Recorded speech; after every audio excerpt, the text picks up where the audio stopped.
First నేనేనా sir? Hi అండి, happy to see you మనం. అండి. కాదు మీరు భయ్యా మనం కాదు మీరు ప్రమోషనల్ ప్రెస్ మీట్లో అసలు కనపడరు, చాలా రేర్గా ఉంటారు. లేదండి, బట్ ఈ సినిమాకి వచ్చేసరికి ఈ Q&A ప్రెస్ మీట్లో కనిపించేసరికి ఒకసారిగా సర్ప్రైజింగ్ అనిపించింది. ఏంటి ఇంద్రగంటి గారి మీద లవ్ ఇది? సార్ ప్యూర్గా చెప్పాలంటే ప్రొడ్యూసర్ గారు అండ్ ఈజ్ ఏ అంటే బేసిక్గా అంటే ఆయన మంచి ప్లానింగ్ ఉంటుంది ఒక రకంగా and we all love him and genuinely we really trying our best to promote, అంతే అందరం ఉండి ప్రమోట్ చేద్దాం ట్రై చేస్తున్నాము. అండ్ హర్ష గారు కూడా చాలా బిజీ ఉన్నా సరే we made sure that we're coming little early, so అందుకని. ఓకే, ఆల్ ది బెస్ట్ అండి. Thank you. Sir Krishnaprasad garu, sir మీరు సీనియర్ ప్రొడ్యూసర్, ఎన్నో సినిమాలు తీశారు. అప్పటికి ఇప్పటికీ అసలు ఇండస్ట్రీలో వచ్చిన మార్పులు ఏంటి సార్? ఇప్పుడు లైక్ ఓటీటీ శాసిస్తుంది, డేట్లు కానీ సంథింగ్ చాలా చేంజ్ ఓవర్ వచ్చింది. మీరు చూసిన చేంజ్ ఏంటి మీకు అనిపించింది? అంటే ఈ వీటిలో నేను నిజంగానే అడ్జస్ట్ కాలేకపోతున్నామేమోనండి. నేనే కాదు, పెద్ద పెద్ద ప్రొడ్యూసర్లు కూడా. అయితే కథను నమ్ముకుని 2 ఏళ్ళకి ఒకసారి సినిమాలు తీసే మాలాంటి వాళ్ళకి అది కొంచెం ఇబ్బందికరమైంది. కథను నమ్ముకుని చేయటం అంటారే, మంచి సినిమా తీద్దాం అనే ఒక తపన. నేను ఈ మధ్యన మీకు అది ఈ ప్రశ్నకి సమాధానం ఒకటే అండి. నేను అంతకైతే ఎన్నో సినిమాలు తీసినప్పటికీ నేను మళ్ళీ ఒక సెకండ్ ఇన్నింగ్స్ అనుకుంటూ మొదలుపెట్టిన, ఇందాక చెప్పినట్టుగా జెంటిల్మెన్ కానీ, సమ్మోహనం కానీ, యశోద కానీ అన్ని మంచి సినిమాలు, హిట్ సినిమాలే తీసే కదండి. 4వ సినిమా ఇది కూడా నేను పూర్తిగా నమ్మి ఒక మంచి అద్భుతమైన సినిమా ఇది. ఈ జనంలోకి వెళ్ళిందంటే చాలా హిలేరియస్ కామెడీ, హాయిగా వచ్చి అందరు కుటుంబాలతో సహా నవ్వుకుని యూత్ అందరూ అన్ని వర్గాల వారు అంటారు మనకి జనరల్ ఇది, అలా నవ్వుకుంటూ అంత హాయిగా చూసే సినిమాని ఆ రోజు ఎగ్జైట్ అయ్యాను. సినిమా చూసిన తర్వాత ఇంకా బాగా ఎగ్జైట్ అయ్యాను. ఆ తర్వాత మీరు అన్నట్టుగా మార్కెటింగ్ వచ్చేప్పటికి మళ్ళీ మా డిపెండెన్సీ అక్కడి నుంచి స్టార్ట్ అవుతుంది. ఇది నేనే కాదండి, పెద్ద పెద్ద వాళ్ళు డేట్లు కొన్ని శాసించడాలు జరుగుతుంది. ఒక మంచి పరిణామం అన్ని పక్కల వస్తుందేమో అని ఆశపడుతున్నాయి. అయితే మనం హోప్ ఇట్ ది ట్రావెల్ అంటామండి, అంతకంటే ప్రస్తుతం ఇది లేదు. But I got the best date now. ఇది బికాజ్ ఆఫ్ ది ఒక రకంగా బయర్స్ కానీ, ఎందుకంటే ప్రతి వారానికి మనకి సినిమాలు పడుతూనే ఉంటాయి. కాకపోతే ఇంకో 2 మేజర్ సినిమాలు ఉన్నాయి కాబట్టి మీది ఎందుకు సార్ డివైడ్ చేస్తారు మంచి సినిమా అని అన్నప్పుడు అది చాలా మంచి సలహాగా తీసుకుని నేను ఇచ్చేసానండి. దీని గురించి ఇప్పుడు ఇంతకంటే నేను ఏదో ఇండస్ట్రీలో 10 సినిమాలు చేసేవాడిని అయితే మాట్లాడటానికి అర్హత ఉంటుంది. ఎన్ని చేస్తానో తెలియదు, మంచి సినిమాలు తీస్తాను అంతేనండి. Thank you. ఇంద్రగట్టి గారు సార్, ట్రైలర్ చాలా బాగుందండి. Thank you. చాలా ఫన్ రైడ్ చాలా బాగుంది. ఈ మధ్యకాలంలో ఇంత ఫన్ రైడ్ చూడలేదు. Thank you. బట్ ఇంద్రగంటి గారు మార్క్ అంటే వేరుగా ఉంటుంది. పైగా మీరు సకుటుంబంగా వచ్చి చూడమంటున్నారు. బట్ ఇంద్రగంటి గారు లైన్ క్రాస్ చేసి కొన్ని డైలాగులు రాసినట్టు కనిపిస్తుంది. లేదండి, మన కుటుంబాల్లో కూడా చిలిపితనం కొంత ఉంటుంది. అది దాటకుండానే రాశాను నేను. ఎందుకంటే నేను సాధారణంగా రాసే చాలా నేను ఎవరో అనగా విన్నవి అవి. ఫర్ ఎగ్జాంపుల్, చాలామంది అప్పుడు గమనించలేదు, అష్టాచమ్మ సినిమాలో తనికెళ్ళ భరణి గారిని నాని అడుగుతాడు, మీకు ఇప్పుడు పెళ్ళి ఎందుకండి అంటాడు. అంటే నాకెందుకంటే నీకెందుకో నాకు అందుకే అంటాడు. యాక్చువల్లీ అది సరసమైన జోక్ అది. దాని తర్వాత ఇంకో స్టెప్ ముందుకెళ్ళింది, చాలామంది అప్పుడు చూడలేదు. మీ వయసు ఎంతండి అంటాడు. నేను 1967 మోడల్ అయ్యా, ఈ మోడల్కి సర్వీసింగ్ సెంటర్స్ కూడా లేవంటాడు. Actually that was an adult joke. But ఏంటంటే మామూలుగా జనరల్గా మనం మాట్లాడుకునే ఒక హెల్తీ వాతావరణంలో కొంచెం అప్పుడప్పుడు మిరపకాయ తగిలినట్టుండే హాస్యం ఈ సినిమాలో అక్కడక్కడ ఉంటుంది. నాకు అలా రాయడం కూడా ఇష్టం. అది అసభ్యత అవ్వకూడదు. కాబట్టి అలా ఈ కథ కూడా అలాంటి ఒక కొంచెం ఏమన్నారు, అప్పుడప్పుడు కొంచెం కారాన్ని స్పైస్ని డిమాండ్ చేసే టైప్ ఆఫ్ సిచ్యువేషన్ అది. వాళ్ళిద్దరి మధ్యలో వచ్చే ఆ కోపం కూడా, ఆ సిచ్యువేషన్, ఆ సీన్ చాలా నా ఫేవరెట్ సీన్ యాక్చువల్లీ సినిమాలో. అప్పుడు కిషోర్ అనడానికి చాలా బలమైన కారణాలు ఉంటాయి అలా మాట్లాడడానికి.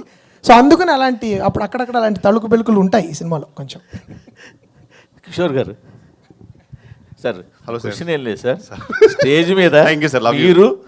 మీరు వైవహర్ష స్టేజ్ మీద ఉంటే Sir. ఎంత హిలియస్గా, ఇలాంటి ఫంక్షన్లు చూడడానికి కొన్ని యాక్చువల్గా చెప్తున్నాను నిజంగా కొన్ని బోరింగ్గా ఉంటాయి సార్. తప్పదు కూడా కూర్చొని చూస్తాం, అది వేరే సంగతి. బట్ మీలాంటి వాళ్ళు స్టేజ్ మీద ఉంటే ఎంత హిలేరియస్గా ఉంటుంది ఇవాళ చూసాం కాబట్టి. Thank you, sir. మా రిక్వెస్ట్ ఒకటి, కాస్త మీరు యాక్ట్ చేసే సినిమాలన్నిటికీ మీరు కొంచెం స్టేజ్ మీదకి వస్తుంటే కొంచెం బాగుంటుందని అనుకుంటాను sir. Thank you sir, I will definitely do my best. Indraganti గారు, సార్ మీకు ఆల్రెడీ తెలుసు, మీకు ఇంకా తెలుగు సినిమాలు ఎంతో కొంత తెలుగుని ఉంచుతున్నారు అండ్ అలాగే క్లీన్ సినిమాలు తీస్తున్నారని చెప్పి ఆ రెస్పెక్ట్ ఎప్పుడూ ఉంటుంది మీ మీద. బట్ నిన్న ఒక వీడియో చూసా, అది సోషల్ మీడియాలో కూడా తిరుగుతుంది. ఒక షోకి, ఓటీటీ షోకి మీరు వెళ్ళి ఆహనా పెళ్ళంట అనే క్లాసిక్ సాంగ్లో మహానటి సావిత్రి గారు చేసిన చాలా క్లీన్గా చేసిన ఒక పాటని చాలా వల్గర్గా పోర్ట్రే చేస్తే ఇంద్రగంటి గారు దాన్ని ఎంజాయ్ చేసినట్టు, ఎంకరేజ్ చేసినట్టు ఒక ఫీలర్ ఒక మాట మాట్లాడారు. అదంటే మిమ్మల్ని అభిమానించే వాళ్ళకి కొంచెం ఇబ్బందిగానే అనిపించింది. అనిపించింది. అంటే ఒకటి ఏంటంటేనండి, మేము సాధారణంగా అలాంటి షోస్ మేము అతిథుల కింద వెళ్తాము. వెళ్ళినప్పుడు పరిపూర్ణంగా మా అభిప్రాయాలు వ్యక్తపరిచే స్వేచ్ఛ అక్కడ ఉండదు. అది కూడా వాళ్ళు కష్టపడి చేసినప్పుడు ఎంతో కొంత వాళ్ళని ఎంతో కొంత అభినందించాల్సి వస్తుంది. పైగా నేను ఎలా చూస్తానంటే అది ఆ అమ్మాయి నిజంగా కష్టపడి చేసింది. ఆ పాట ఆ సందర్భానికి తగిందా కాదా అనేది చర్చనీయాంశము. నా దృష్టిలో దాని గురించి ఖచ్చితంగా డిబేట్ జరగాలి. More people should talk about it. I'm sure already conversation start అయింది దాని మీద. అది జరగడం మంచిదే. కానీ ఒక్కొక్కప్పుడు ఎలా ఉంటుందంటేనండి, మీరు 4-5 కట్స్ మేము నవ్వుతూ ఇలా వేస్తే మేము ఏదో విపరీతంగా ఎంజాయ్ చేస్తున్నట్టు మీకు ఉంటుంది. కానీ అలా ఉండదు. మేము అన్ని మా షాట్లన్నీ ఒకేసారి తీసుకుని వేరే చోటుకు ప్లేస్ చేయొచ్చేవి. సాధారణంగా అదే జరుగుతుంది. కాబట్టి అంతకుముందు కూడా నేను అనవసరం ఒక ఏదో నవ్వి కర్మగాలి ఇరుక్కున్నా ఒక దానిలో. అందరూ అపాలజీ చెప్పే పరిస్థితి తీసుకొచ్చారు నేను. కానీ ఏంటంటే నేను చెప్పేది, అలాంటి సిచ్యువేషన్స్లో ఒక్కొక్కప్పుడు మేము కూడా మాకు వ్యక్తిగతంగా కొన్ని అభిప్రాయాలు ఉన్నా కూడా సభా మర్యాదను పాటించి వాళ్ళని మేము అఫెండ్ చేయకుండా ఒకప్పుడు చేయాల్సి వస్తుంది. దాని ఇబ్బందులు ఉంటాయి, కాదని నేను అనట్లేదు. బట్ దాని మీద నేను కూడా చూశాను, దాని మీద వచ్చిన రీల్స్ నన్ను ప్రత్యేకంగా 100 మంది పెట్టారు. మీరు మాట్లాడిన దానికంటే ఘాటుగా ఇంద్రగంటి గారు ఏమిటండి ఇది అని. కానీ నేను I want to make it clear that మేము ఇంటెన్షనల్గా చేయట్లేదు అది. బట్ దాని మీద డిస్కషన్ ఖచ్చితంగా జరగాలి. ఎందుకు ఇలాంటి పాటలకి ఇలా జరుగుతుంది అనేది క్రియేటివ్ ఫ్రీడమ్. మళ్ళీ it's also an issue of creative freedom. మేము ఇంటర్ప్రిట్ చేస్తున్నాము అంటారు. నాకు వ్యక్తిగతంగా బెల్లీ డాన్స్ అంటే చాలా ఇష్టం. It's a great art form. కానీ మేబీ ఆ పాట దానికి కరెక్ట్ కాదేమో. ఇవన్నీ మేము అక్కడ చర్చించలేము అతిథులకి వెళ్ళి. అందుకని అంటే మీ మీద క్లీన్, నేను చెప్పిన పాయింట్ ఒకటి అయితే, ఇంకో పాయింట్ ఏంటంటే ఎటువంటి సందర్భానికైనా ఎటువంటి ప్రశ్నకైనా సరే మీ స్టైల్లో మీరు సమాధానం చెప్పగలరు. అలా దొరకకుండా ఏదన్నా ఒక అప్రిసియేషనో ఇంకోటో వాళ్ళకి అప్రిసియేషన్లో అనిపించేదో చేసేసి వచ్చి ఉంటే నాకు తెలిసి నేను చాలా డిఫరెంట్ అటెంప్ట్ అనేది చెప్పినట్టున్నానండి. అంటే పాపం అమ్మాయి దట్ గర్ల్ యాక్చువల్లీ, అంటే నేను ఆ పాట కాకుండా వేరే చేస్తుంటే I would have appreciated it. చెప్పాను కదా, దట్స్ అ వర్క్సమ్ సిచ్యువేషన్. మేము వెళ్ళి 1 గంట సేపు టకటక వావ్ సూపర్ అనేవి పడ్డాయి అనుకోండి, వేరే అర్థం రావచ్చు. But yeah, I'm inviting. నేను అది పూర్తిగా ఎండార్స్ చేస్తున్నాను చెప్పను. నాకు చాలా చాలా చాలా ఇష్టమైన పాట, నాకు చాలా చాలా ఇష్టమైన సన్నివేశం సినిమా అది. బట్ ఇప్పుడు మోడర్న్ టైంలో ఎలా అవుతుందంటేనండి, people are interpreting in their own way. రకరకాల, ఇది క్రియేటివ్ ఫ్రీడమ్ పేరు, రకరకాల ఇంటర్ప్రిటేషన్స్ ఇస్తున్నారు. సో నేను ఒకవేళ మనం దాని గురించి ఏమైనా విమర్శిస్తే, మీరు ఇప్పుడు చాలామంది సార్ మీరు అప్డేట్ అవ్వాలి సార్, మీరు అప్డేట్ అవ్వట్లేదండి, ఇంకా మీరు తెలుగు భాష అంటారేంటి, ఇంకా మీరు నేను ఎక్కడో కళ్ళు అని ఎవరో సరిగ్గా డబ్బింగ్ చెప్పకపోతే కళ్ళు అన్నారు. అంటే కళ్ళు అనేది మాకు ఒక పదార్థం ఉందండి, డ్రింక్ అది. కళ్ళు అనాలంటే ఈ రోజులు కూడా ఎవరు పట్టించుకుంటున్నారు సార్, మీరు మరీ చాదస్తున్నాను అన్నారు. అలాంటి టైంలో నేను అప్డేట్ అవ్వట్లేదేమో నాకు భయంగా ఉంది. సో అందుకని ఒకప్పుడు it's a bit of a trick. మీరు అన్నది I agree, it's a tricky situation. But at least ఆ కాంటెక్స్లో మేము వెళ్ళిన అతిథులుగా వెళ్ళిన కాంటెక్స్లో ఒక హెల్తీ డిబేట్ ఇలాంటి వాటి గురించి జరిగి అలాంటి మళ్ళీ జరగకపోతే I will be the first one to be happy. Thank you అండి. కృష్ణప్రసాద్ గారు సార్, మీరు నాకు తెలిసినంత వరకు జాతకాలు, ఈ శకునాలు, కొంచెం మంచి చెడ్డ అన్నీ నమ్మకం ఉన్నవాళ్ళు, నమ్మకం ఉండి బాగా తెలిసిన ఆయన. ఇప్పుడు ఇండస్ట్రీ జాతకం ఎలా ఉంది సార్? అంటే ఇప్పుడు మీలాంటి ఒక ప్రొడ్యూసర్ డిసెంబర్లో రిలీజ్ అవ్వాల్సిన సినిమాని ఏప్రిల్ దాకా రకరకాల కారణాలతో మీ చేతులతో లేని విషయాల వల్ల అవుతూ ఉంటే ఆ general as a whole industry జాతకం ఎలా ఉందంటారు? అంటే మీరు చాదస్తాం అనుకోకపోతే ఒక మాట చెప్తానండి. నేను భగవంతుడిని మాత్రం నమ్ముతానండి, టైంని నమ్ముతాను, ధర్మాన్ని నమ్ముతా, 3. ఇంకోటి ఏంటంటేనండి, మీరు చెప్పిన అంటూ నా ప్రయత్నం, మనం కృష్ణ భగవాన్ చెప్పినట్టు నీ పని నువ్వు సిన్సియర్గా చేయరా, నీకు ఎందుకురా, నేను చూసుకుంటాగా అంటాడు. చాలా బాగా నమ్ముతానండి. నేను మంచి అప్రిషియేషన్స్ చూశాను, తర్వాత మళ్ళీ ఫాల్ చూశాను. పోలే మన ముందు సర్వైవల్ కోసం ఏదో ఒకటి చేద్దామని కొంచెం పెద్ద ఆర్టిస్ట్ నాకు ఇచ్చినా కూడా నేను అవకాశాన్ని వాడుకోలేకపోయాను. అంటే up and downs of the life చూశానండి. మళ్ళీ ఇలాంటి వాడు అసలు ఈడేంట్రా ఇంకా ఉన్నాడు, ఇంకా అప్పుడప్పుడు కనపడుతున్నాడు అన్న రోజుల్లో ఇంకా నేను ఇది తప్పితే నాకు ప్రపంచం ఇంకోటి లేదండి. నాకు సినిమా తప్పితే ఇంకోటి లేదు. పోనీ ఏదో వ్యాపారము, ఇంకో డీవియేషన్ లేకపోవటం అది నా దురదృష్టం. కానీ అదేమీ తెలియక సినిమా మాత్రమే తెలుసు, సినిమాని ప్రేమిస్తాను. రాత్రి వాళ్ళు కూర్చుంటాను, ఎవరి దగ్గరికి వెళ్ళి కూర్చుని ఇది ఎట్లా ఉంటుంది అట్లా ఉంటుంది అంటాను. నాకు తెలిసిన నాలెడ్జ్లో నేనే, అది మా అదృష్టం లేదు సార్. అంటే పెద్ద నాలెడ్జ్ నాకు ఉందని అన్నండి. కానీ అట్లాగే స్టార్ట్ అయ్యింది మళ్ళీ సెకండ్ ఇన్నింగ్స్. బాలంకుల దగ్గరికి వెళ్ళి బాధపడుతుంటే బాలంకులు ఏమయ్యా పక్క నిజంగా మరి ఇది నిజాయితీగా 100% అండి. ఓ పని చేయి, నువ్వు డిప్రెస్ అవ్వకు, మోహన్ కృష్ణతో మంచి సినిమా తీవయ్యా, మంచి సినిమా తీవయ్యా, చిన్న సినిమా తీ అని అన్నా. అది నిజంగానే స్టార్ట్ చేసేటప్పుడు మేము అనుకుంటాం.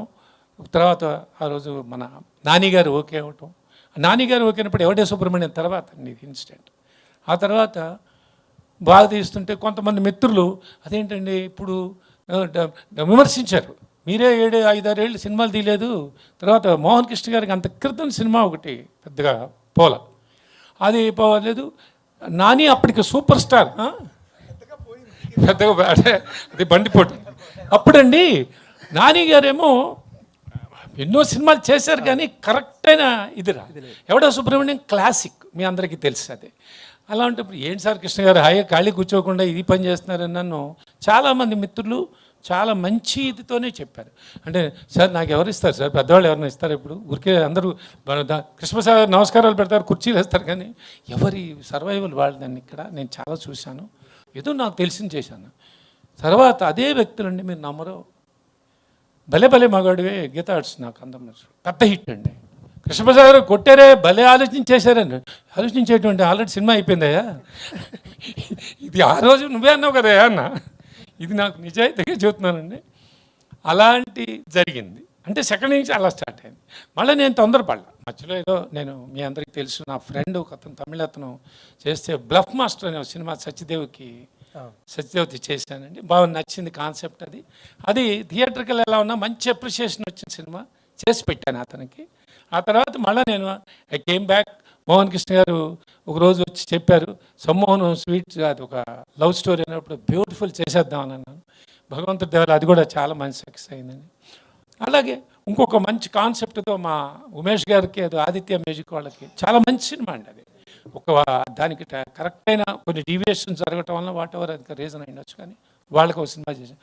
మళ్ళీ నాకు ఈ లోపల వీరు బిజీగా ఉండటం వల్ల కానీ వీరితోనే చేయాలని కాదు, ఇలా ఏవో ఇంకా వేరే ప్రయత్నాలు జరుగుతున్న టైంలో యశోద కొత్త డైరెక్టర్ రావటం, మళ్ళీ అది నేను నచ్చి వెళ్ళటం, సమంత గారు పట్టడం, అది నాకు మంచి అన్ని రకాలుగా అది మీకు తెలుసు అందరికీ, అలాంటి సక్సెస్ అవ్వడం జరిగింది. సో మీరు అన్నాను జాతకాలు ఇవన్నీ అంటున్నారే, సో టైం ఉందన్నమాట. ఓహో నేను ఎక్కడి నుంచి మహిళ బయలుదేరాను, జెంటిల్మెన్, సమ్మోహనం, యశోద, ఓహో మంచి, అలానే మంచి టైం బాగుంది కదా, మనం చేసిందల్లా చూస్తారే, చస్తే నమ్మనండి. అది నేను హాయిగా మళ్ళీ నా మనసుకు నచ్చినప్పుడు చేద్దాం అనుకున్నాను. మనస్ఫూర్తిగా ఈ మనసు నాకు బ్రహ్మాండం అనిపించింది. మీ జనరేషన్ ప్రొడ్యూసర్లు ఇంకెవరు లేరు, ఆల్మోస్ట్ అందరూ అంటే వాళ్ళ పిల్లల సపోర్ట్ వల్ల కొంతమంది ఉన్నారండి. అది నాకు మా పిల్ల ఇక్కడ తిరుగుతుంది, అసలు ముందు నువ్వు ఇంటికి వస్తే పెన్షన్ ఇస్తా, నువ్వు మానేస్తావంటే నేను అసలు పండగలు చేస్తా అని చెప్పి వాళ్ళ బ్రదర్ని కూడా అట్లా తయారు చేసేసింది. అమ్మ నాకు ఇది ఏదో ఒకటి లేకపోతే నేనేం చేయలేకుండా ఏదో ఒకటి చేసుకుంటానమ్మా అని అన్న. వీళ్ళందరికీ తెలిసిందే సార్ అది విద్య. సో మీ నుంచి మరి ఇంకా మంచి సినిమాలు రావాలని కోరుకుంటున్నాను సార్. సరే ఇంకా తప్పకుండా ఉంటాయి, కానీ ఇక నేను ఎవరితో అయినా చక్కగా నన్ను ఇది చేస్తుంటే వెళ్తాము. ఈ యుద్ధాలు అంటే మీరు చెప్పారు ఇందాక, మీరు అడిగిన ప్రశ్న అది. ఇప్పుడు సార్ ఇప్పుడు మార్కెట్ ట్రెండ్ మారింది కదని ఈ ట్రెండ్కి నేను పరిగెత్తగలననే డౌట్ వచ్చింది సార్. ఎందుకంటే వాళ్ళ చేతిలోకి మనం వెళ్ళిపోతున్నాం, కారణాలు ఏమైనా కూడా. ఇంకొక్కటండి నేను నమ్ముతానండి, ఇది చెప్పచ్చు చెప్పకూడదు, కానీ డిస్ట్రిబ్యూటర్స్కి మాకు ఒక సిస్టమ్ ఉండేదండి 40 ఏళ్ళ క్రితం. ఒక ఫైనాన్సర్కి ఒక సిస్టమ్ ఉండేది. ఒక సినిమా ఫ్లాప్ అయితే మహానుభావుడు నా రామారావు గారు కానీ, అందరూ నాగేశ్వరరావు గారు కానీ, కృష్ణ గారు కానీ, వీళ్ళందరూ ఒక సిస్టంలో ఉండేవాళ్ళు. పోతే మళ్ళీ డేట్లు ఇప్పి 2 సినిమాల తర్వాత 3 సినిమాలతో మళ్ళీ లైన్లో పెట్టేసేసి వీళ్ళు ఫైనాన్సర్ ఏవయ్యా మేము ఉన్నాం కదా అని ఫైనాన్సర్ చేసేవాళ్ళు. డిస్ట్రిబ్యూటర్ వాళ్ళే వచ్చేవాడు, సరే దీంట్లో పోయింది కదా దాన్ని చూసుకుందామని వాళ్ళే డబ్బు పెట్టేవాళ్ళు. ఈ సిస్టమ్ వచ్చిందండి. అలాంటి బ్యూటిఫుల్ జర్నీలు అందరూ మేము చూసామండి. ఇప్పుడు అవుట్రైట్ సిస్టమ్ మారేసింది, తర్వాత ఇప్పుడు ఎన్ఆర్ఐలు వచ్చినాయి, రకరకాలు వచ్చినాయి. కానీ నాకు ఈ మధ్యన లేటెస్ట్ది నాకు డైజెస్ట్ కాలేని విషయం ఏంటంటే అండి, చేస్తున్న సినిమా కాదు, వెనకాతలు 4 సినిమాలు ఉన్నాయా, ఇది పోతే వాడే అనుకుంటున్నాడు, ఇది పోతే ఆ సినిమాలో కవర్ చేద్దాంలే, ఆ సినిమా కాకపోతే ఇంకో సినిమాలో కవర్ చేద్దాంలే, కాంబినేషన్. ఇది ఎక్కడ కర్మ అండి. చేసే సినిమా ప్రేక్షకులు నచ్చుతుందా లేదా అనే తర్వాత సంగతి. కృష్ణప్రసాద్ గారికి ఇప్పుడు మనం సినిమా ఓకే ఇది బాగుంటుంది, ఆయన వెనకాతల 3 సినిమాలు బాగా చేశాడు, ఇది కూడా మంచి సినిమానే ఉంటుంది, మళ్ళీ ఎప్పుడు చేస్తాడు, ఏ మన డబ్బులు బ్లాక్ అవుతాయేమో, ఇది ఎక్కడ కర్మ అండి. నమ్మి చేయాలి పని, నమ్మి చేసిన పని సినిమా ఇది. నేను నమ్మి అలా నమ్మండి మీరు. నేను తెలుసు అందరూ మంచివాళ్ళు అంటారు, శాలువలు కప్పుతారు, అందరూ చేస్తారండి. మీరు ఇందాక అన్నదానికి ప్రతి ప్రశ్నకి సమాధానం మీకే తెలుసు. అది మనం ఏదో సభాముఖంగా మాట్లాడుకోవాలని అన్నాం కానీ నేను ఎవరిని విమర్శించట్లా. ఇదేంటి ఓహో అంటే నేను 4 పూజలు చేసి 4 సినిమాలు 5 సినిమాలు మొదలెడితే ఓ కృష్ణ గారు ఎంత పంపించమంటారు అంటారేమో నాకు తెలియదు, కానీ అద్భుతమైన సినిమా అండి. కానీ ప్రేక్షకులండి సూపర్, వాళ్ళకి ఇవన్నీ అక్కల్లా. వీడు 10 సినిమాలు చేస్తున్నాడా, 20 సినిమాల లిస్ట్ ఉందా, కాదు. నాకు లోపలికి వెళ్తున్నానయ్యా, ఈ సినిమా సంగతి చెప్పు ముందు, అంతేనా? అదే జరుగుతుంది సార్. అదే. దర్శి గారు, దర్శి గారు ఇక్కడ సార్ అన్న చెప్పండి. అంటే ఆడియన్స్ మీ నుంచి అంటే కామెడీ కంటే కూడా సీరియస్ క్యారెక్టర్స్ కోరుకుంటున్నారు. బలగం కానీ లేకపోతే మొన్న వచ్చిన కోర్టు కానీ, కోర్టుకు ముందు వచ్చినటువంటి డార్లింగ్ అంత ఆడలేదు. సో ఇది చూస్తుంటే మళ్ళీ ఇది కామెడీగా ఉంది. ఎలా అనుకుంటున్నారు మీరు ఇది? అంటే ఒక కామెడీ చేసిన తర్వాత మళ్ళీ కోర్ట్ లాంటి సినిమా వస్తే కూడా బాగానే ఉంటుంది అన్న ప్రేక్షకులు ఉన్నారు, అన్న ఫ్రెండ్స్ ఉన్నారు, అన్న ఎంతోమంది ఉన్నారు. సో సినిమా టు సినిమా అన్న, సినిమా బాగుంటే ఇప్పుడు ఆడుతుంది, లేకపోతే ఆడట్లేదు. సో ఇక దాంట్లో ఈ జర్నీలో ఏ కథ బాగుందో అది తీసుకొని చేయడం తప్ప పెద్ద దాన్ని ఇట్లా చేయాలి, దీని తర్వాత అది చేయాలని అంత స్ట్రాటజీ అయితే ఆలోచన అయితే లేదు పెద్దగా. బట్ కామెడీ ఫిలిం చేసినా, లేకపోతే అంటే రామ్ కామ్ ఇట్లాంటి సారంగపాణి జాతకం లాంటి సినిమాలు చేసినా, కోర్ట్ లాంటి సినిమాలు చేసినా, మోస్ట్ ఇంపార్టెంట్లీ నిజాయితీగా చేయాలనేదే నాది చిన్న మంత్రం, అంతే, అంతకుమించి ఇంకేం మూఢనమ్మకం అదొకటి. కోర్టు అనేది అది ఒక మెసేజ్తో కూడుకొని ఇంట్రెస్టింగ్ ఉన్నటువంటి సబ్జెక్ట్ అది. సో ఈ సారంగపాణి జాతకం అనేది ఎలాంటి సబ్జెక్ట్ సార్?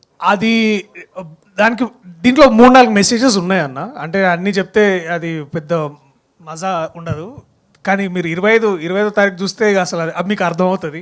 అండ్ ఆ మెసేజ్ మీరేం మెసేజ్ తీసుకున్నారనేది నాకు మీరు చెప్తారని నేను వెయిట్ చేస్తున్నా. అంటే మీరు జాతకాలు నమ్ముతారా? నిజంగా నమ్ముతారా జాతకాలు? నేను నాకు కాన్ఫిడెన్స్ ఇచ్చేదాకా నమ్ముతా. ఎందుకంటే కొన్నిసార్లు చెప్పినవి జరిగినాయి, కొన్నిసార్లు చెప్పినవి జరగలేదు. సో ఇదంతా ఏంటంటే నాకు కావాల్సింది నేను ఎంత నమ్మి దానికి తగ్గట్టుగా పోవడం అనమాట, అంతే. అంటే నేను యాక్టర్గానే అని అన్నారు కొంతమంది, ఇక అది నమ్ముంటే నేను ఇవాళ ఇక్కడ ఉండేవాడిని కాదేమో. సో బట్ మంచి ధైర్యంగా మంచి స్క్రిప్ట్లు చేయి బాగుంటుందని చెప్పారు, సో అది నమ్మాను. సో ఇప్పుడు నేను ఇవాళ ఇక్కడ ఉన్నాను. కిషోర్ గారు ఎక్కడ సార్? దర్శి గారు కొన్ని ప్రయత్నమైన సినిమాలు చేస్తున్నారు, అంటే సీరియస్ క్యారెక్టర్ చేస్తున్నారు, కానీ మీరు కేవలం ఒక కామెడీనే ఎంచుకున్నారు, ఎందుకని? ఏమో సార్, అంటే నాకు అంత యాక్టింగ్ వచ్చలేదని నాకు డౌట్ జెన్యున్. అంటే నాకు కొంచెం అండర్ కాన్ఫిడెంట్ స్టూడెంట్ నేను, అండ్ పర్సనలీ ఫీల్ దట్ నాకు చాలా ఫ్లాస్ ఉన్నాయి అనిపిస్తుంది. సో ఆ స్టేజ్కి నేను ఇంకా ఐ థింక్ ఇంకా ఈ స్టేజ్కి ఎదిగేలోపు రిటైర్ అయిపోతానో తెలియదు, బట్ ట్రై చేస్తా ఖచ్చితంగా. I can promise you that. ఈ కట్అవుట్ చూస్తే ఫుల్ కాన్ఫిడెన్స్ కనిపిస్తుంది. కంటే కట్అవుట్ కంటెంట్ అది మనకు అయితే సూట్ కాదు మ్యామ్, అది సపరేట్ ఉన్నారు. మనకు కట్అవుట్ నెక్స్ట్ నేను వెళ్ళొచ్చు అని ఉంటుంది. సో ఆ స్టోరీస్లో అన్నింటిలో హీరోయిన్ చూడగానే వెంటనే లవ్లో పడిపోవడం అలాంటివన్నీ ఉంటాయి. నాకు భయం వేస్తుంది అని చేయాలంటే. అండ్ ఇలాంటి స్టోరీస్ నాకు ఎందుకో ఈయనకు వచ్చిన స్టోరీస్ నాలాంటి వాళ్ళకి రారు, అంటే వాళ్ళకే నమ్మకం లేదు మీద. నేను వాళ్ళని ఎట్లా నమ్మించగలను చెప్పండి.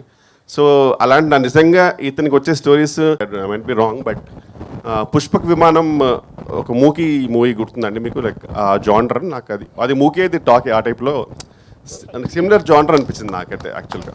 So it's gonna be that way for sure. Sir Indraganti Mohan Krishna garu, ఎస్విసిలో మళ్ళీ మీద ఒక ప్రాజెక్టు ఉందనేసి తెలిసింది, అది ఎంతవరకు వచ్చింది సార్? అది ఇందాకేదో ఒక రీల్ చూసాం కదా, హ్యాపెన్ అనేది, అది చాలా కాలంగా చర్చ జరుగుతుందండి.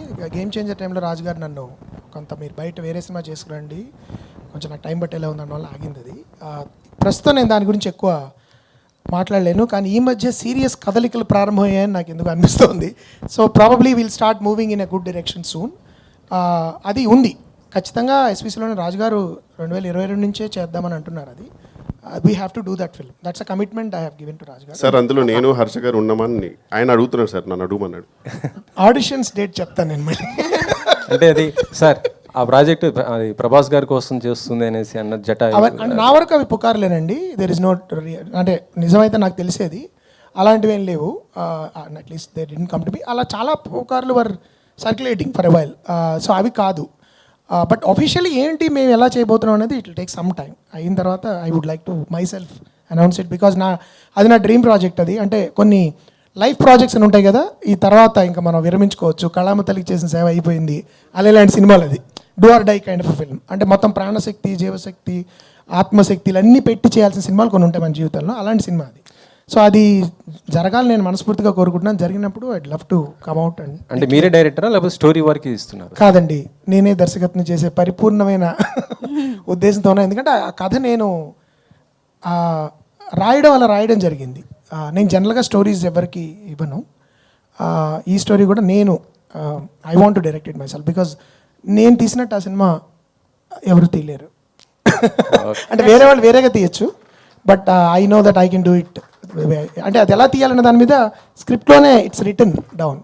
సో ఇది అహంకారంతో చెప్పట్లేదు, ఆ ప్యాషన్, నాకు ఆ స్క్రిప్ట్ పట్ల నాకున్న అనుబంధం అలాంటిది, అందుకని చెప్తున్నాను. సార్ కృష్ణప్రసాద్ గారు, మొన్న ఆదిత్య 369 రిలీజ్ చేశారు. సో మీకు ఎలా అనిపించింది? ఆ సాటిస్ఫాక్షన్ ఏమైనా ఉందా? రిలీజ్ చేసిన చాలా మంచి సాటిస్ఫాక్షన్ వచ్చిందండి. ఎందుకంటే ఈ ట్రెండ్కి ఈ యూత్ ఇంకా వాళ్ళు ఎగరబడి రాలేదే అని అనిపించుకోవాలి. అందరికీ చూపించాలి అనుకున్నాను. 100% నాకు అది రివైవ్ అయిందండి. నాకు ఎనర్జీ నాకు కూడా రివైవ్ అయింది. బాలకృష్ణ గారు ఈజ్ ఆల్సో సో హ్యాపీ. చూసిన వాళ్ళందరూ చాలా హ్యాపీగా ఫీల్ అయ్యారండి. కమర్షియాలిటీస్ అనేది అది ఇప్పుడు నేను అది అంచనా వేయట్లేదు, ఎందుకంటే 35 years అంటే 3.5 decade దాటిందండి. అంటే ఇప్పుడు సార్ ఇప్పుడున్న ఈ టైంకి అది పార్ట్ 2 తీయొచ్చు అనేసి అంటున్నారు కదా, మీరేమన్నా ప్లానింగ్ ఇట్లా? నాకు లేదండి, అది బాలకృష్ణ గారిది ఉంది అన్న మరి నాకు తెలియదండి. దర్శి గారు,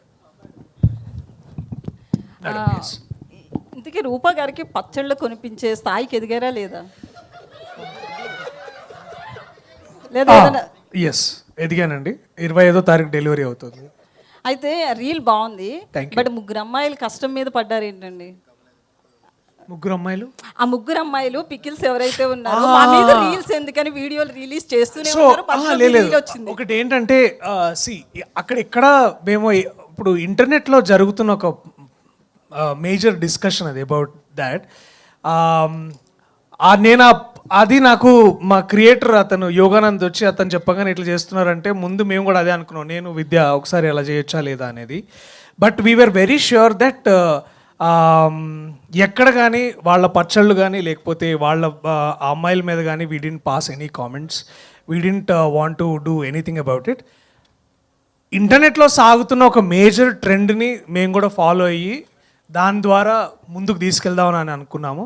అక్కడ కూడా నేను పచ్చళ్ళ వ్యాపారం చేస్తా అని I took their side in a way to say that you know ఇదేదో as much as we all want to have fun. ఇప్పుడు ఏంటంటే ఒక సినిమా చూసి మనం ఎక్కడో స్కిట్ చూస్తుంటాం కదా, అట్లనే ఒక రీల్ చూసి నేను కూడా ఇన్స్పైర్ అయ్యి నేను కూడా దాన్ని అట్లా నా వ్యక్తిగత సినిమా దానికోసం వాడుకున్నాను. డైరెక్టర్ సార్, ఇందాక మీరు ఆల్రెడీ మూర్తి గారు అడిగారు ఆ క్వశ్చన్, బట్ ఏంటంటే ఆర్గానిక్ కామెడీ అనేది మీ నుంచి ఎక్స్పెక్ట్ చేస్తాము. సో ఆ డైలాగ్స్ వీళ్ళిద్దరు ఇచ్చారేమని డౌట్ అండి, వెన్నెల కిషోర్ గారు, వైవా హర్ష గారు. ఖచ్చితంగా లేదండి. గమ్మత్ అండి, ఈ సినిమాలో గమ్మత్ అనే విషయం ఒకటి చెప్తాను మీకు. నా సినిమాలో ఎప్పుడు జరుగుతూ ఉంటుంది, ప్రతి ఎస్పెషలీ కామెడీలో ఇలాంటి నటులు ఉన్నప్పుడు వాళ్ళు ఏదో ఒక తోక తగిలిస్తూ ఉంటారు, యాడ్ చేస్తారు, ఒక చిన్న స్పైస్ అప్ చేస్తారు. ఈ సినిమాలో నేను ఛాలెంజ్ చేస్తాను, ఏది నేను రాసింది ఏది వాళ్ళు యాడ్ చేసింది మీరు చెప్పలేరు. ఎందుకంటే ఇది ఇది ఇది ఖచ్చితంగా ఇప్పుడు మీరు అన్న డైలాగ్ మాత్రం ఖచ్చితంగా నేను రాసిందే, 100% నేను రాసిందే. కానీ దీనిలో చాలా మంచి డైలాగులు కొన్ని వాళ్ళు on the spot camera run అవుతున్నప్పుడు యాడ్ చేసిన ఉన్నాయి. అవి మీరు నేను రాశానని అనుకోవచ్చు, కానీ అవి కాదు. అవి ఏంటంటే వీ డోంట్ నో. ఆ టైంలో కిషోర్తోనూ హర్షతోనూ వాళ్ళు ఏదో సీక్రెట్గా గుసగుసలాడుకుని రోల్ అయినప్పుడు ఏదో చేసేసేవారు. బట్ ఎక్కడ రచనని డిస్టర్బ్ చేయకుండా దాన్ని ఎలా ఎన్హాన్స్ చేయాలని చిన్న తోక తగిలించడం, లేకపోతే చిన్న ఒక తలుకు బెలుగులు యాడ్ చేసేవారు. అవి చాలా అలాంటివి ఉంటాయి ఖచ్చితంగా, కామెడీలో అది కామన్ అది. కానీ ఈ డైలాగ్స్ మాత్రం నేను రాసినవే, బట్ చాలా వాళ్ళు యాడ్ చేశారు. అది ఒక చిన్న ఫన్ ఫర్ మీ. అంటే ఎనీబడి నాకు అష్టాచమాలు కూడా చాలామంది నేను రాసినవి చాలామంది ఇంప్రొవైజ్డ్ అనుకున్నారు, ఇంప్రొవైజ్డ్ నేను రాశాను అనుకున్నారు. సో బట్ ఈ సినిమాలో ముఖ్యంగా ఆ సబ్జెక్ట్ మ్యాటర్ వల్ల అనండి వాళ్ళ ఒరిజినల్ కాంట్రిబ్యూషన్ అనేది చాలా ఉంటుంది. దర్శి గారు, అంటే ఇది వన్ కైండ్ ఆఫ్ జాతిరత్నాలు అన్నారు. జాతిరత్నాల్లో మీరున్నారు కానీ వీళ్ళిద్దరు లేరు. వీళ్ళిద్దరితో వైబ్ ఎలా ఉంది? ముగ్గురం కలిస్తే ఆనిముత్యాలు అనొచ్చేమో బేసిక్లీ. ఎగ్జాక్ట్లీ ఆ ఎక్స్ప్రెషన్ బేసికలీ అదే. హర్ష గురించి హర్ష మీరు మాట్లాడుతుంటేనే వెనకమాల వాళ్ళు కామెంట్స్ పాస్ చేసుకుంటున్నారు ఇందాక మీరు స్పీచ్. ఇది ఇలాగే ఉండేదండి, మా సెట్ కూడా అలాగే ఉండేది, మేము చేస్తున్న సీన్స్ కూడా అలాగే ఉండేది. సో అది కొంచెం పక్కకు తిరిగి మాట్లాడదా. So it was all about good conversations and good food. వైజాగ్లో షూట్ చేసినాం మేము ఒక 10 days. ఒకసారి వచ్చాను నేను ఒకసారి. అదే ఇది తప్పండి, మాతో ఎప్పుడు ఫుడ్కి రాలేదు. ఇప్పుడు మా బతుకంతా పార్సల్ కట్టి పంపుడే. ఒకరోజు మా చెల్లి దగ్గరికి వెళ్ళి ఆ రోజు రాలేదు, మనోళ్ళు అక్కడ ఆ రోజు. బట్ మధ్యాహ్నం అందరం కలిసి కూర్చొని ఫోన్ చేసేవాళ్ళం. That was the most beautiful memory. ఆ షూట్లో అవును మళ్ళీ మన సాయంత్రం హోటల్లో మళ్ళీ తినలేదా. బట్ ఇది అంటే నేను ఇంకా చాలా చెప్పాలని ఉంది, బట్ ఐ థింక్ సినిమా చూసిన తర్వాత చెప్పండి, వాళ్ళే పర్మిషన్ ఇచ్చారు.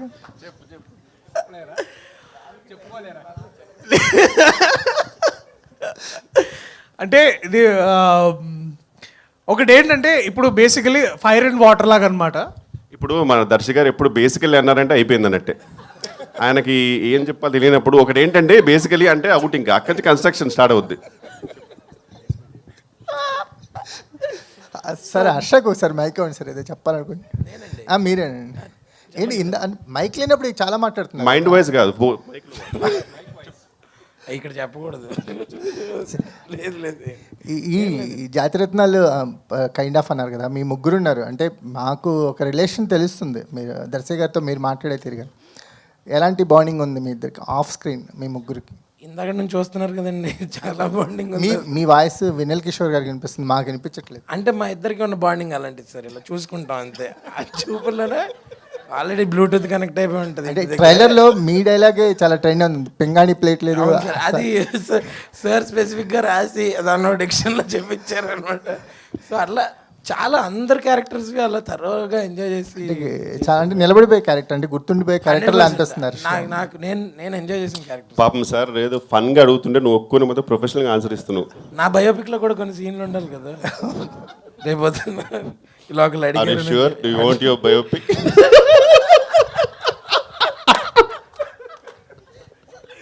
కిషోర్ గారు సార్ ఒక క్వశ్చన్ సార్, అంటే చాలా మంది డైరెక్టర్లు కానీ వాళ్ళు చెప్తుంటారు సీన్స్ ఇంప్రూవ్మెంటేషన్లో మీ ఇన్వాల్వ్మెంట్ ఉంటుందని. ఇప్పుడు ఇంద్రగంటి గారు కూడా చెప్పారు ఇంప్రూవ్మెంట్ ఉంది. ఇందులో క్రియేటివ్ ఫ్రీడమ్ తీసుకుని ఎంతవరకు క్రియేటివ్గా మీరు కొన్ని సీన్స్లో అంటే బేసిక్గా ఇంద్రగంటి గారిది మెయిన్ నాకు బాగా అంటే మా అందరికి యాక్చువల్ చాలా కంఫర్టబుల్ ఏంటంటే సార్, ఒక షూట్కి ఒక 2 months ముందే మాకు ఫుల్ స్క్రిప్ట్ వచ్చేస్తుంది అనమాట. అండ్ అందరికి ఒక మంచి హోటల్ బుక్ చేసి, ఒక అందులో హోటల్ అంటే ఇన్ ద సెన్స్ ఒక లాంచ్ బుక్ చేసి మంచి ఫుడ్ పెట్టి ఫుల్ స్క్రిప్ట్ రీడింగ్ ఉంటుంది, ఎవ్రీ డైలాగ్ మేము అక్కడ చెప్పాలి. సో షూట్లో చేయాల్సిందంతా అక్కడే అయిపోతుంది సార్, చాలా ఫన్ ఉంటుంది యాక్చువల్గా. ఫుల్ డే జరుగుతుంది అది, అక్కడ మ్యాక్సిమం ఇంప్రూవేషన్ అయిపోద్ది. అయినా సరే మా ఇద్దరికి ఏదో చిన్నది ఉంటుంది కదా, అది షూట్లో చేసిన తర్వాత ఇంకా మేము అటెటో చూస్తుంటాం అనమాట అయిందో లేదో అని. ఇంకా వెంటనే సార్ వచ్చి చిన్న లుక్ ఇస్తారు, ఇక్కడ ఇది వేసినట్టున్నారంటే ఇంకా హర్ష లుక్ ఉంటుంది, అప్పుడు తెలిసిపోయిందా. సో యూజువల్గా 99% అప్రూవ్ చేస్తారు సార్, 100% వద్దు కిషోర్ ఎక్స్టెన్షన్ అవుతుందంటే అంతే. బట్ ఏదైనా సరే పర్ఫెక్ట్గా అప్రూవ్ చేసిన తర్వాతే ఉంటుందండి సార్. షూటింగ్ టైంలో యాడ్ చేసుకోవచ్చు, కానీ డబ్బింగ్ వచ్చేటప్పుడు కొంచెం మరి అక్కడ మీరు ఎలా మేనేజ్ చేయాలి? డబ్బింగ్ సపరేట్ సినిమా సార్ అది, మళ్ళీ డబ్బింగ్ మొత్తం అసలు చాలాసార్లు ఎమోషనే మార్చేస్తారు ఇతను డబ్బింగ్లో. అలా ఉంటుంది. సురేష్ గారు ఉంటారు కదా కిషోర్ గారు సార్, మీరు బేసిక్గా 50 రోజులు ఈ సినిమాకి డేట్స్ ఇచ్చారన్నారు కదా, మీరు ఒక రోజు 2 రోజులు డేట్స్ ఇస్తేనే వెయిట్ చేసే వాళ్ళు చాలా మంది ఉంటారు. అది మిత్ సార్, అది మిత్తా ఏం లేదా? ఇక్కడ 50 రోజులు ఇచ్చారని వాళ్ళు వెయిటింగ్. అది అన్నెసరీ ఎలివేషన్, అది ఏవి అది అవన్నీ నమ్మకండి. బట్ అంత మంచి ప్లానింగ్ సార్, బేసిక్గా సురేష్ గారు వేరే లెవెల్ ప్లానింగ్. మనం ఆయన అందుకే అంటాను నేను, ఆయన ఒక బాధ్యత గల బ్యాడ్ కాప్, మమకారం గల గుడ్ పాప్ మా ప్రొడ్యూసర్ గారు అనమాట. సో మంచి సూపర్ ప్లానింగ్ ఉంటుంది. అంటే ఎలా ఉంటుందంటే ఇంకా జెన్యున్గా చెప్తున్నా సార్, సాధారణంగా నాకు మినిమం 7 hours నిద్రపోవాలి నేను. వీళ్ళ షూట్ ఉన్నప్పుడేమో ఒక విచిత్రమైన ఎమోషన్స్ ఉంటాయి. ఒకటేమో అబ్బా రేపు ఇంద్రగంటి గారి సినిమా హాయిగా ఉంటుందని, కానీ ఇంకోటి అమ్మో టైంకి వెళ్ళాలి లేకపోతే మామూలుగా ఉండదు. ఈ రెండు ఒట్టు సార్ టెన్షన్ ఉంటుంది మొత్తం. మా స్టాఫ్ వాళ్ళ కళ్ళలో భయం కనబడుతుంటుంది. మనం తెలియకుండా ఆ రోజు నాకు కనుక లిఫ్ట్ దొరకకపోయి ఉంటే, ముందే 40-50 ఫ్లోర్లు ఉంటాయి, వాళ్ళందరూ ఆ స్కూల్ టైమింగ్ స్కూల్లో ముందు లిఫ్ట్లో అప్పుడు కుక్కలు ఉంటాయి, కుక్కలు నాకు భయము. కుక్క వచ్చినప్పుడల్లా it's okay sir come sir, it's very cute అంట. No it's okay I'll come late. ఇలాంటప్పుడల్లా నాకు సురేష్ గారు గుర్తొస్తారు. ఎక్కడ సార్ రండి సార్, ఇంకా ఇప్పుడు నిమిషం లేట్ పోతే సినిమా రిలీజే మారిపోయి నెక్స్ట్ ఇయర్కి వచ్చేస్తున్నాను అనే ఫీలింగ్ ఇస్తారు అతను. ఆ టెన్షన్ తోటి సార్ షూటింగ్కి వెళ్ళేవారికి, వెళ్ళిపోయిన తర్వాత ఒక్కొక్కసారి తెలియకుండా సార్ అప్పుడప్పుడు అందరికన్నా ముందే వెళ్ళిపోతే ఆ ఆనందం సార్, ఎన్ని లక్షలు సంపాదించిన ఎన్ని కోట్ల సంపాదన ఉండదు, అందరికన్నా ముందు వెళ్ళిపోతే సురేష్ గారు ఒక లుక్ ఇస్తారు. తొందరగా వచ్చారు సార్ ఈరోజు అంటే చాలా బాబు జీవితానికి అనే ఫీలింగ్, అది ఎన్ని కోట్లు ఇచ్చినా రాదు. అయితే ఇందాక స్టేజ్ మీద అందరి గురించి చెప్పారు, మీ బెస్ట్ ఫ్రెండ్ అయిన హర్ష గారి గురించి ఏం కామెంట్ చేయలేదు, నో కామెంట్ అన్నారు. అంటే కాదు సార్, మాకు యాక్చువల్గా మా ఇద్దరికి ఒక కాంట్రాక్ట్ ఉంది, ఒకళ్ళు ఏమనుకోద్దని. ఎందుకంటే చాలా ప్రాబ్లమ్స్ ఉంటాయి, ప్రాక్టికల్ ప్రాబ్లమ్స్ ఉంటాయి. నేను సిన్సియర్గా ఉన్నాను సార్, ఆయన లేడు, అంతే తేడా. దర్శి గారు చెప్పండి. కోర్టులో సూపర్ సక్సెస్ కొట్టారు, బట్ కాకపోతే ఏంటంటే కోర్టులో ఎంతసేపు మీరు వాదనలు దాంతో సరిపోయింది. మరి దీంట్లో కూడా ఏమన్నా కొంచెం రొమాన్స్ అలాంటి ఏమన్నా టచ్ చేశారా? లేదు.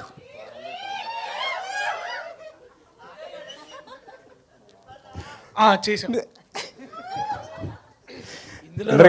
చేశారు, మధ్యలో వేరే సీన్లు చేశారు. ఇంద్రగంటి గారు, జాతకం ప్రకారం అయితే ఈ సినిమా రిలీజ్ అయ్యి ఆల్రెడీ శతదినోత్సవం అయిపోయి ఉండాలి. ఎప్పుడో డిసెంబర్లో వేసారు డేటు. ఇప్పుడు దాకా అంటే కొన్నిసార్లు ఏంటంటే కొంతమంది రాయడం ఏంటంటే ఈ సినిమాకి బిజినెస్ అవ్వట్లేదని రాశారు, రకరకాలుగా రాశారు. అసలు అంటే వాట్ ఈస్ ద రీజన్, అంటే ఏకంగా 4 months పుష్ అవ్వడానికి రీజన్ ఏంటి? One of the reasons is partly ఒక డిసెంబర్లో ముఖ్యంగా పుష్ప అనే ఒక వేవ్ వచ్చింది, సునామీ లాగా. So we thought we should not ఆ టైంలో రావడం. మన సినిమా చిన్నది, but we need family audience. ఈ టైంలో డివైడ్ అయిపోయి అసలు మన వైపు చూడకపోవచ్చు అని చెప్పి మేము ఆగిపోయాం. ఇంకా సంక్రాంతి మీకు తెలుసు కదా, హడావిడే సంక్రాంతి సీజన్. తర్వాత ఫిబ్రవరిలో కాసేపు తర్జన పడ్డాం, కానీ ఎగ్జామ్ సీజన్ లేదు. అప్పుడు కృష్ణప్రసాద్ గారు లేదు, వెయిట్ చేద్దాం, this is a summer film, we have to come in summer, నేను I'm ready to bear the whatever అని చెప్పి మేము కూడా కన్విన్స్ అయ్యాం సమ్మర్కి రావాలి ఇది. ఎందుకంటే ఐ వాంట్, ఇప్పుడు నేను చెప్పే చిన్నప్పుడు మేము సినిమాకి వెళ్ళినప్పుడు విజయవాడలో రిక్షాలు ఎక్కి అందరూ గుంపులుగా, సమ్మర్ అంటే అది మూవీ వాచింగ్ సీజన్, అది అలాంటి ఒక ఎక్స్పీరియన్స్ కావాలి. ఈ సినిమా అందరూ రావాలి, పిల్ల పాపలు అంటే సమ్మర్లో రావాలని చేయడం జరిగింది తప్ప మిగతా ప్రొడ్యూసర్ సాధక బాధకాలు ఇప్పుడు అందరికీ ఉన్నాయండి. ఇప్పుడు ఎవరికి లేని పెద్ద ప్రొడ్యూసర్లే మీకు స్టేట్మెంట్లు ఇస్తున్నారు, ఎంత సఫర్ అవుతున్నారు వాళ్ళు. అవన్నీ ఉంటాయి, they are part of the occupational hazards అవి. బట్ వాటితో పాటు ప్రధానంగా మేము ఇది మ్యాక్సిమం ఆడియన్స్ దగ్గరికి వెళ్ళాలి, మంచి థియేట్రికల్ డిస్ట్రిబ్యూషన్ రావాలి. ఎందుకంటే కామెడీ యాక్షన్ తర్వాత ప్రేక్షకులు తెలియని వాళ్ళతో కూర్చుని ఎంజాయ్ చేసే సినిమా కామెడీ. అంటే అపరిచితులతో కూడా నవ్వుకుంటూ ఒకరితో చూసుకుంటూ నేను లైక్ చూశాను ఆడియన్స్ని అష్టాచమ్మ అమితం ఈ టైంలో. ఆ కారణంగానే మేము సమ్మర్లో రావాలని అనుకోవడం జరిగింది. ఇంద్రగంటి గారు, ఇప్పుడు ఇంతకుముందు కన్నారు మీరు కూడా అప్డేట్ కావాలి కామెడీ విషయాల్లో అని. అంటే ఇప్పుడు అన్ని బూతులు డబుల్ మీనింగ్లే కామెడీగా చల్లమవుతున్న ఈ రోజుల్లో మీలాంటి ఒక జెన్యూన్ సిన్సియర్ వాళ్ళకి ఎంతవరకు సర్వైవింగ్ స్కోప్ ఉంది? అంటే సర్వైవింగ్ అంటే మనకి ఆడియన్స్కి మధ్యలో ఎక్కువ మంది రాకపోతే స్కోప్ ఉంటుందండి. బేసికలీ ఏమవుతుందంటే ఇలాంటి చూడరు, కొన్ని ప్రచారాలు జరుగుతుంటాయి, అంటే ఆడియన్స్కి చూడరు అలా ఉండదు నాకు తెలిసి. ఇప్పుడు కోర్ట్ లాంటి సినిమా ప్రాబబ్లీ ద మోస్ట్ నేను ఆ సినిమా రిలీజ్ చేస్తాను March 14 అంటే అసలు పిచ్చివాడిని చూసినట్టు చూసేవారు నన్ను. 14th March అంటే ఎగ్జామ్ స్టార్ట్ అయ్యే time, but that film released and మీకు ఎంత పెద్ద హిట్ అయిందో తెలుసు. సో బేసికలీ నేనేం నమ్ముతానంటే మన ముందర ఆడియన్స్ దగ్గర తీసుకెళ్ళగలగాలి సినిమా, let them be the judges. ఇప్పుడు నాలాంటి దర్శకుడు, నేను చాలా ఇంటర్వ్యూస్లో చెప్పాను, నాలాంటి దర్శకులకు ఉన్న ప్రధానమైన బలం ప్రేక్షకులే, వేరే రకమైన ఎటువంటి బ్యాకింగ్ లేదు. కాబట్టి ప్రేక్షకుల దగ్గరికి వెళ్తే వాళ్ళు ఖచ్చితంగా చూస్తారు. ఇప్పుడు కొన్ని రకరకాల కామెడీస్ వస్తున్నాయి, కొన్ని రీల్స్ లాగా ఉంటాయి, కొన్ని వాట్సాప్ హ్యూమర్లో ఉంటుంది, కొన్ని ఏమంటారు జబర్దస్త్ అంటుంటారు ఇట్లా. బట్ నేను ఆర్గానిక్గా మంచిగా శ్రద్ధగా ఆర్గానిక్గా తీసిన కామెడీ ఫెయిల్ అవ్వడం నేను చూడలేదు. మన ఒక శ్రీవారి ప్రేమలేఖ కానీ, లేకపోతే ఈవీ గారి సినిమాలు కానీ, జంజాల గారి వంశీ గారి సినిమాలు కానీ, ఏప్రిల్లో 1 విడుదల లాంటివి కథాబలంతో పాత్రలు కథ చుట్టూ తిరుగుతూ, కథనం చుట్టూ తిరుగుతూ ఆర్గానిక్గా పాత్రలోంచి సన్నివేశాల్లోంచి హ్యూమర్ పుట్టినప్పుడు అది నిజంగా మనం కరెక్ట్గా నిబద్ధతతో చేస్తే ప్రేక్షకులు ఆదరిస్తారని నేను ఎప్పుడు నమ్మాను. ఇది కూడా అలాగే చేయడానికి ప్రయత్నించాను. I believe this will work. అంటే అలాంటి సినిమాలకి ఏజ్ గ్యాప్, టైం గ్యాప్ లేకుండా చూస్తారు. ఎటొచ్చి ఏంటంటే రచనలో మీరు అన్నట్టు కొన్ని కాంటెంపరీ విషయాలు స్ఫురించకపోతే డిస్కనెక్ట్ అయ్యే ఛాన్స్ ఉంటుంది. ఆ జాగ్రత్తలు నేను పడతాను, బట్ నా స్టైల్లో పడతాను. ఎలాగ ఆడియన్స్ని ఎక్స్ప్లాయిట్ చేయాలి అని కాకుండా, ఓకే ఇప్పుడు ఇలాంటి భాష మాట్లాడుకుంటున్నారు, ఇలాంటి హ్యూమర్లో నా స్టైల్లో నేను ఏం ప్రజెంట్ చేయగలనని నేను ప్రయత్నిస్తాను. ప్రసాద్ గారు, ప్రసాద్ చెప్పండి సార్. నిర్మాత దేవుడిగా భావిస్తారు దర్శకులు చాలామంది, అట్లాగే దర్శకుడు నిర్మాత ఎప్పుడైనా పడిపోయినప్పుడు దర్శకులు దాసనారాయణ గారి దగ్గర నుంచి చాలామంది అలాగా పైకి తీసుకొచ్చిన వాళ్ళు కూడా కొంతమంది ఉన్నారు. ఈ మధ్యకాలంలో మనం సంక్రాంతికి వస్తున్నాం సినిమా, అంతకుముందు దిల్రాజుకి ఫెయిల్యూర్ ఉంటే మళ్ళీ వాళ్ళని ఒడ్డుకి చేర్చి మళ్ళీ సక్సెస్ ట్రాక్లో తీసుకొచ్చారు. అలాగే మిమ్మల్ని కూడా జెంటిల్మెన్ ముందు మీరు ఫెయిల్యూర్స్లో ఉంటే మళ్ళీ మీరు రీఎంట్రీగా మిమ్మల్ని చేస్తూ ఈ దర్శకుడు సక్సెస్ బాటలో తీసుకొచ్చారు. తర్వాత సమ్మోహన్ హిట్ అయింది, ఇది హ్యాట్రిక్ సినిమాగా భావించవచ్చు. అట్లా నిర్మాతలు దర్శకులు ప్లస్ దర్శకుల నిర్మాతల గురించి మీరు ఏం చెప్తారు ఈ విషయాల్లో? అండ్ ఇది ఒక హెల్దీ ఇది కాంబినేషన్ అనే దానికంటే ఇలాంటి హెల్దీ అట్మాస్ఫియర్లో ఇద్దరు కలిసి ఉంటే ఒకరికొకరు ఉండాలండి. ఇది ఆర్టిస్ట్ అయినా ముఖ్యంగా హీరోలకి ఆర్టిస్టులందరికీ వర్తిస్తుందండి, అలాంటి టెక్నీషియన్స్కి అందరూ. ఎందుకంటే మనంతా కుటుంబం. ఇప్పుడు మీరందరూ ఉన్నారు, మీరెవరు మా కుటుంబంలో భాగస్వాములు. మనందరం ఒకటే. అందరూ ఎవరెవరు ఏవి ఉన్నా కూడా ఇక్కడికి వచ్చేప్పటికి అంత సిన్సియర్గా వర్క్ చేస్తాం. ఇండస్ట్రీలో అది ఉండదు కదా, ఎక్కువ శాతం ఉండదు కదా. ఇందులో భాషలో తేడాలు, మాటలు, ఎక్స్ప్రెషన్స్లో వస్తే అదొక ఆర్గ్యుమెంట్. ఇది వైరల్ అనేది, ఇది ఈ ట్రెండ్ ఏమిటో ఇది నాకు నిజంగానే నాకు పెద్దగా అర్థం కాని. బట్ ఒకటి మాత్రం నమ్ముతామండి, మనందరిది ఒకటే కుటుంబం.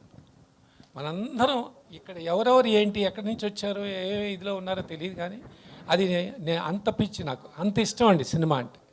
సో ఇప్పుడు మీరు అన్నట్టుగా ఆ రిలేషన్షిప్ నిజంగా నాకు హ్యాపీగా ఇవాళ 3వ సినిమా చేయటం, హ్యాట్రిక్ సినిమా 100% అవుతుంది. నేను హ్యాట్రిక్ పదాలు వాడినా ఇవన్నీ ఎందుకంటే చూసి చెప్పండి, మీరు చెప్పాలి, మేం కాదు అని అంటేనే అట్లా మాట. చాలా మంచి సినిమా అవుతుంది, హ్యాపీ ఇట్లాంటి రిలేషన్షిప్ మెయింటైన్ చేస్తుంది. Thank you. రూప గారు, ఇక్కడ అందరూ ఏ ఆర్టిస్ట్కైనా ఒక సినిమా చేసినప్పుడు అప్రిషియేషన్ అనేది చాలా ముఖ్యం. ఆ సినిమా ఎంత రేంజ్ సక్సెస్ అయింది, కానీ ఇక్కడ మాత్రం ఈ ఫంక్షన్లో మిమ్మల్ని బాగా అప్రిషియేట్ చేసింది వెన్నెల కిషోర్ గారు. స్పెషల్ ఇంట్రెస్ట్గా నిజంగా అది గ్రేటు. అంటే ఒక విజయవాడ అమ్మాయి తెలుగులో సక్సెస్ఫుల్గా వరుసగా సినిమాలు చేస్తూ, అలాగే తమిళ్లో కూడా ఎంటర్ అయ్యి సక్సెస్ యమకాతకి సో సక్సెస్ కొట్టడం ఎలా ఫీల్ అవుతున్నారు? Thank you sir. ఫస్ట్ మా Vennela Kishore sir is like the most sweetest person అండి. ఆయన like thank you sir, I love you sir. Next సినిమా వెన్నెల కిషోర్ హీరోగా, మీరు హీరోయిన్గా చేద్దాం సార్.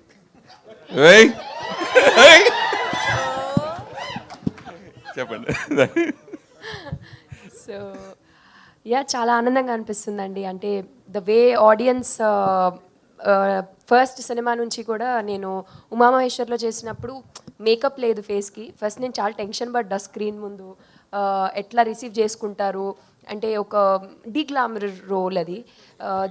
డే 1 అది కోవిడ్లో ఓటీటీలో రిలీజ్ అయిన దగ్గర నుంచి మిడ్ నైట్ రిలీజ్ అయింది. By 3 o'clock I think review start అయ్యాయి. ఆల్ ద ఆడియన్స్ స్టోరీస్ పెట్టి అమేజింగ్ చేశారు, చాలా బాగా చేశారని. దట్ కైండ్ ఆఫ్ లవ్ నేను ఎక్స్పెక్ట్ చేయలేదు ఆ రోజున.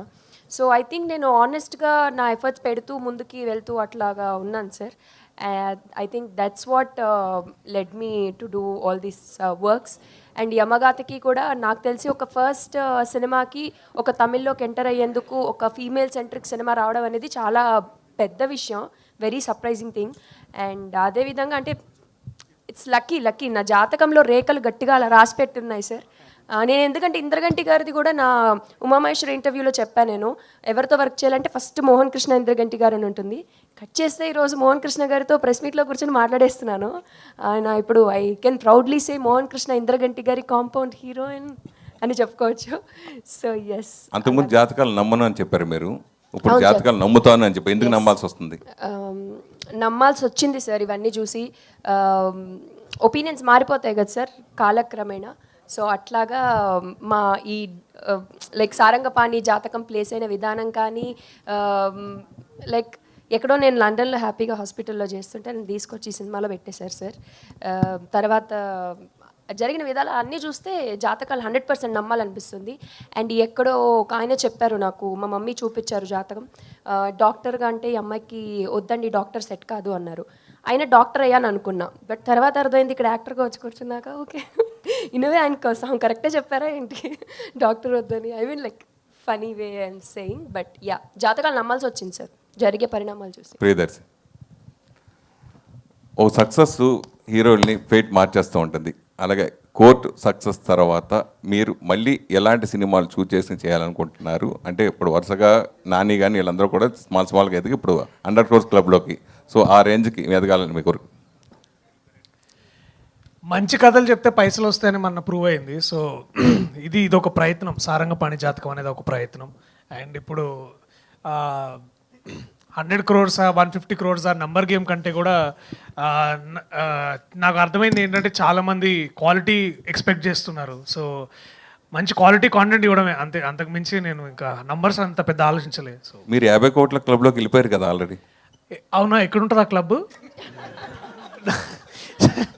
అది అంటే అదే ఇది ఈ టైర్ 1 ఈ టైర్ 2 100 crores క్లబ్లు ఇవి అసలు అవన్నీ కాదన్న. సినిమా ఇందాక సార్ అన్నట్టు ఒక అమౌంట్ ఆఫ్ డబ్బులు మనం పెట్టి లోపలికి వెళ్ళిన తర్వాత నచ్చపోతే హ్యాపీగా వాళ్ళ సెల్ ఫోన్లో కూర్చొని చూసుకుంటున్నారు. అలాంటి డేస్ ఉన్నాం మనం. So more than anything my responsibility to everybody who's coming to theatre ఒక మంచి సినిమా చూపించాలి, అంతే అంతే. That is where it starts, that is where it ends. Vaivarsha garu చివరి 2 ప్రశ్నలు అండి. వైవర్ష గారు దిస్ ఇస్ చందు. ఒక్క నిమిషం. సో ఎవరో ఒకళ్ళు వైవర్ష గారు అంటే సారంగపాణి ట్రైలర్ చూసిన తర్వాత మీ కామెడీ అద్భుతంగా ఉంటుంది, అది పెట్టక్కర్లేదు, అంటే వేరే పేరు పెట్టక్కర్లేదు.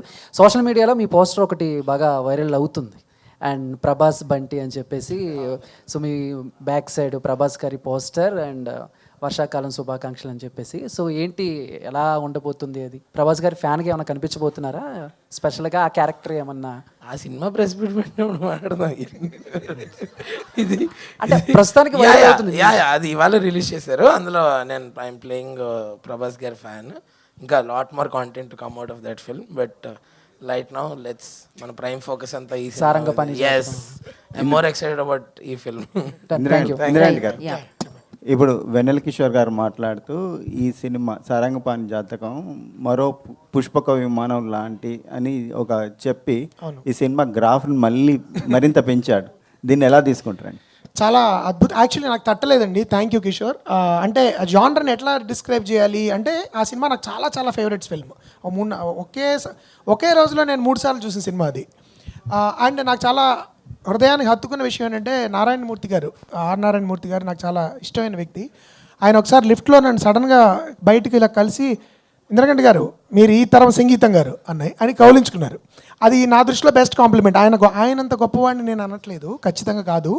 కానీ అలాంటి ఒక ప్లేస్లో దగ్గరికి వెళ్ళడం అనేది చాలా ఆనందం కలిగించింది. తర్వాత మళ్ళీ కిషోర్ ఇలా అన్నప్పుడు చాలా ఆనందం కలిగింది.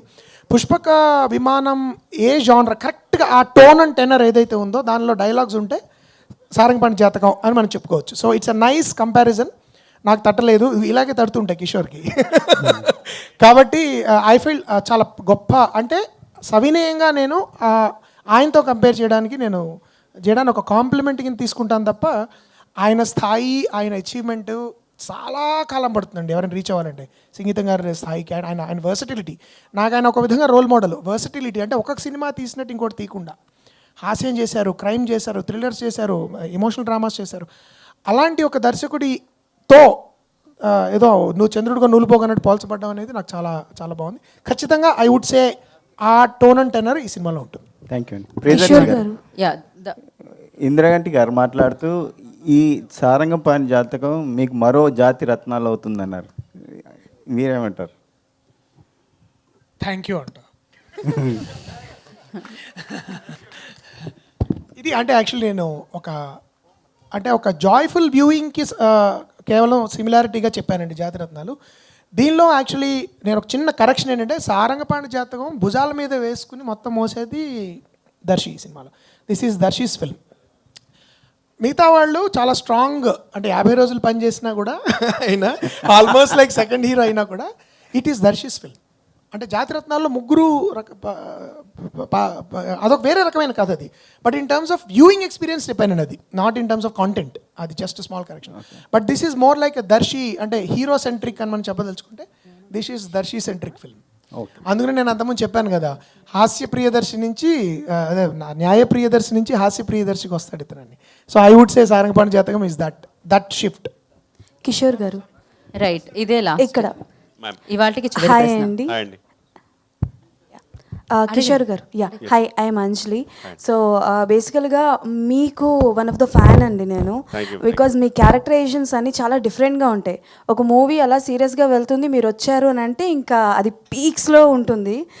సో అంటే ఈ మూవీలో మీ క్యారెక్టరైజేషన్ ఎలా ఉండబోతుంది? Because all type of varieties మీరు మాకు చూపించేశారు. అది కోపం కావచ్చు, చిరాకు కావచ్చు, ప్రేమ కావచ్చు, వాట్ ఎవర్ ఇస్ దట్. రీసెంట్గా అక్కడ అమ్మాయి ఇక్కడ అబ్బాయిలో కూడా మీ క్యారెక్టరైజేషన్ అయితే వేరే లెవెల్ ఉంది. సో ఇందులో ఎలా ఉండబోతోంది? అంటే బేసిక్ ఇందులో క్యారెక్టర్ ఏంటంటే, నేను ఒక అమ్మాయి ఉంటే ఇతను నాతో లవ్లో పడిపోయాడు. అంటే అంత సపోర్ట్ ఇస్తాను. అంటే ఒక మనిషి అంత సపోర్ట్ ఇవ్వడండి ఫ్రాంక్లీ. సో ఇంకా లైఫ్ అయినా డెత్ అయినా నువ్వు ఏది చెప్తే అది అనే ఒక గొప్ప friend. Okay, and now you are one of the busiest artist. Myth అండి ఇది, ఇట్స్ మిత్. యప్ సార్, కాదు అంటే బేసికల్గా యు ఆర్ వెరీ చూజీగా వెళ్తున్నారా, లేకపోతే మీరు రిజెక్ట్ చేసినవి కూడా ఏమైనా ఉన్నాయా? అంటే చూసిగా వెళ్ళేంత స్థాయిలో నేను లేనేమో. అంటే ఇన్ ద సెన్స్ అని చెప్పేది ఏంటంటే, మాకు అంటే I usually look at my tracks అండి. మా ట్రాక్స్లో పెద్దగా కాంట్రవర్సీ లేకపోవడంగా కొంచెం బాగానే ఉందంటే సమ్హౌ వీ కెన్ మేనేజ్ అంటే నేను చేస్తానండి, అంతే. సో కిషోర్ గారి దగ్గర నుంచి విలనిజం ఎక్స్పెక్ట్ చేయొచ్చా? కష్టమే. ఈ క్షణంలో చేశానండి. అవును, క్షణంలో చేశాను, అందుకని. Yeah okay, thank you. So ఈ థ్యాంక్ యూ ఫర్ ద ప్రశ్నతో లవ్లీ ఈవీ గైస్. ఇవాల్టి కార్యక్రమం one minute to conclude. Krishnaprasad గారు, మీరు జాతకాలని బాగా నమ్ముతారు, బాగా అధ్యయనం చేస్తారు, 10 మంది చేత చెప్పించుకుంటారు, దాంతో ముందుకు నడుస్తుంటారు అన్న విషయం నాకు కొంతవరకు తెలుసు. పూర్తిగా తెలుసని నేను అనట్లేదు, గంటపదంగా చెప్పట్లేదు. ఈ 100% ఈ సినిమా రిలీజులు, ఈ ముహూర్తాలు అవన్నీ ఆ చర్చలు బాగానే జరిగి ఉంటాయి ఆఫీసులో పండితులతో, గ్యారంటీగా ఘంటాపదంగా జరిగి ఉంటాయి. ఈ సినిమా హిట్ అని చెప్పారా, ఏమని చెప్పారు? సూపర్ హిట్ అని చెప్పారా, బ్లాక్ బస్టర్ అని చెప్పారా, ల్యాండ్ మార్క్ అని చెప్పారా, ఏమని చెప్పారు? అది మీరు చెప్పాలి. ఎవరికి చెప్పదని చెప్పారు. సో ఈ ఒక్క ఆన్సర్తో ఇక్కడతో ఈ కార్యక్రమాన్ని అలా కుదరదు.